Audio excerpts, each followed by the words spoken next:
ಇನ್ನು ನವದಂಪತಿ ಗಾನವಿ ಸೂರಜ್ ಆತ್ಮಹತ್ಯೆ ಪ್ರಕರಣಕ್ಕೆ ಸಂಬಂಧಪಟ್ಟ ಹಾಗೆ ಗಾನವಿ ಪೋಷಕರ ವಿರುದ್ಧ ಎಫ್ಐಆರ್ ದಾಖಲಾಗಿದೆ. ಈ ಎರಡೂ ಕುಟುಂಬದ ನಡುವೆ ಒಂದಿಷ್ಟು ಆರೋಪ ಪ್ರತ್ಯಾರೋಪ ಎಫ್ಐಆರ್ ದಾಖಲಾಗಿದೆ. ಈಗ ಗಾನವಿ ಪೋಷಕರ ವಿರುದ್ಧ ಎಫ್ಐಆರ್ ದಾಖಲಾಗಿದೆ. ಪತಿ ಸೂರಜ್ ಆತ್ಮಹತ್ಯೆ ಸಂಬಂಧ ದಾಖಲಾಗಿರುವಂತಹ ಎಫ್ಐಆರ್. ಸೂರಜ್ ಅತ್ತಿಗೆ ನೀಡಿದ ದೂರಿನ ಮೇರೆಗೆ ಪ್ರಕರಣ. ಮಹಾರಾಷ್ಟ್ರದಲ್ಲಿ ಅವ್ರು ಹೋಗಿ ಸೂಸೈಡ್ ಮಾಡ್ಕೊಳ್ತಾರೆ. ಸೂರಜ್ ಗಾನವಿ ಪೋಷಕರೇ ಕಾರಣ ಅಂತ ಈಗ ದೂರನ್ನ ಕೊಟ್ಟಿದ್ದಾರೆ.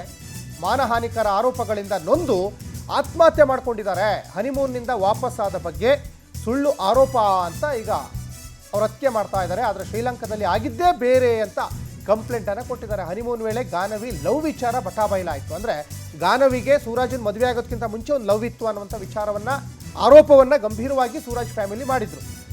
ಅದು ಶ್ರೀಲಂಕಾದಲ್ಲಿ ಬಟಾಬಯಲಾಯಿತು ಅಂತ ಅವರು ಯಾರೋ ಸೂರಜ್ ಫ್ಯಾಮಿಲಿಯವರು ಒಂದು ಕಡೆ ಹೇಳಿದರು. ಇಲ್ಲ, ಸೂರಜ್ಗೆ ಸಾಕಷ್ಟು ಸಮಸ್ಯೆಗಳಿದ್ವು, ವೈಯಕ್ತಿಕ ಸಮಸ್ಯೆಗಳಿದ್ವು, ಮತ್ತು ಅವರು ಒಂದಿಷ್ಟು ಅವ್ರ ಹತ್ರ ನಪುಂಸಕತೆ ಹಾಗೆ ಹೀಗೆ ಅಂತ ಒಂದಿಷ್ಟು ಆರೋಪಗಳನ್ನು ಗಾನವಿ ಫ್ಯಾಮಿಲಿಯವರು ಕೂಡ ಮಾಡಿದರು.